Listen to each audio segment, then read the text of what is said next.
eu l'occasion d'être formé en 2018 par Maris Consulting à la théorie des contraintes, qui nous a convaincus sur plusieurs choses. La première, c'est le côté vertueux du pilotage d'un projet par la marge. Et le deuxième, c'est la notion de tâche focalisée. 2020-2021, on a eu de nouveaux gros projets en développement qui ne se sont pas forcément très bien passés. Et donc là, ça a été, on va dire, le déclenchement de l'investissement qui a été lancé.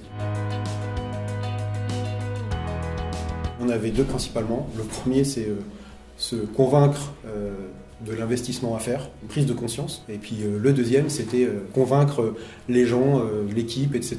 de la méthode et donc de les embarquer avec nous, d'embarquer toute la société.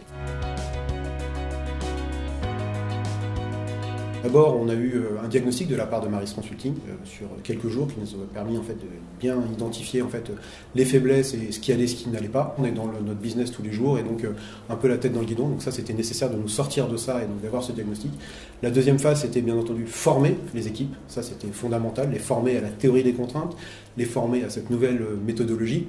Et troisièmement, c'était l'accompagnement de Maris Consulting au travers du choix de 3 projets spécifiques de développement pour les emmener au bout.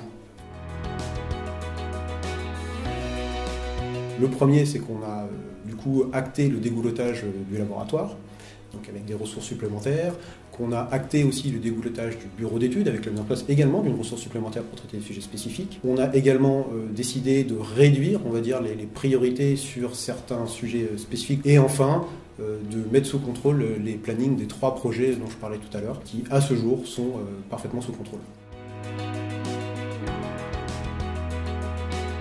Ça a apporté surtout un changement, je pense, en termes d'état d'esprit. J'espère que ça va se pérenniser sur la manière de travailler en tâches focalisées. Ensuite, ça a apporté de la visibilité sur l'avancement des projets. Maintenant, c'est vrai qu'avec cette Fever Chart, on a notamment une visibilité qui est directe de l'avancement des projets, qui est un outil pour l'ensemble des personnes, des intervenants, mais qui est également un outil pour la direction de savoir en un clin d'œil où est-ce qu'on en est sur l'avancement des projets. Je le recommande complètement. Ça fait à peu près 20 ans que je travaille dans l'aéronautique, sur des projets aéronautiques. Je pense que c'est la meilleure méthode que j'ai vue jusque-là. Elle est basée sur le comportement humain. C'est celle qui, à mon sens, est la plus efficace et la plus vertueuse avec ce pilotage de la marge et pas de la date de fin d'un projet. Aujourd'hui, on a 5 projets en développement au-delà des 3 qu'on avait déjà lancés avec Maris Consulting. D'intégrer les 5 projets supplémentaires dans cette démarche-là. La plus grosse difficulté a été la prise de conscience. Et c'est vrai que l'aide d'un œil externe nous a vraiment permis de prendre conscience des choses à tous les niveaux dans la société. Avant d'arriver dans le rouge, on était dans le jaune. Et donc assez rapidement, on a réussi à mettre en place des actions concrètes. Donc un des exemples, c'était par exemple de mutualiser ou monopoliser les équipes sur un sujet en particulier, de manière, on va dire, à réduire drastiquement en fait, le retard sur une tâche en particulier. Alors déjà, c'était un des projets qui démarrait, tout simplement, donc c'était beaucoup plus simple de mettre un projet en chaîne critique dès le départ. Et sur les 3 projets, on avait un petit peu les 2 types de typologie de développement, la typologie for reuse d'un équipement, et puis l'autre où on part, entre guillemets, from scratch d'un équipement. Voilà, donc ça a permis un peu de couvrir un peu les deux types de typologie de produits de développement qu'on peut avoir.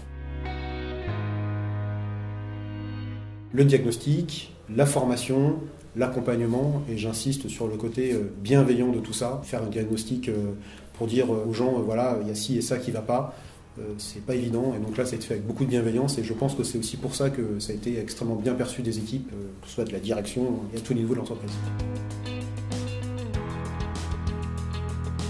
Cette notion en fait de tâches focalisées. L'être humain n'est pas capable de gérer 2 tâches en même temps. Il y a eu une prise de conscience avec cette méthode en fait qui justement de se dire c'est pas possible, donc il faut absolument réussir à se focaliser sur une tâche en particulier avant de passer à l'autre. On perd un temps considérable à passer de l'une à l'autre. En fait, on gagne énormément d'efficacité en travaillant comme ça, donc c'est important. Symboliquement, on trouvait ça important d'avoir une mascotte, de symboliser qui est la personne sur la chaîne critique à un instant T, pour plusieurs raisons. La première, c'est la protéger, préserver la personne pour qu'elle puisse travailler en tâche focalisée, justement. Et puis la deuxième, c'est de visuellement savoir où en est le projet, et chez qui est la mascotte, chez qui a l'action importante sur le projet actuellement.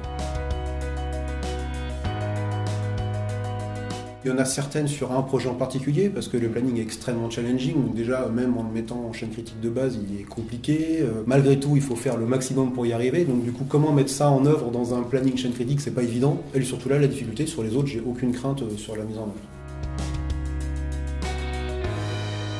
Non, jamais. C'est beaucoup trop vertueux et on veut l'ancrer dans nos procédures, l'ancrer dans notre ADN pour tous les développements à venir.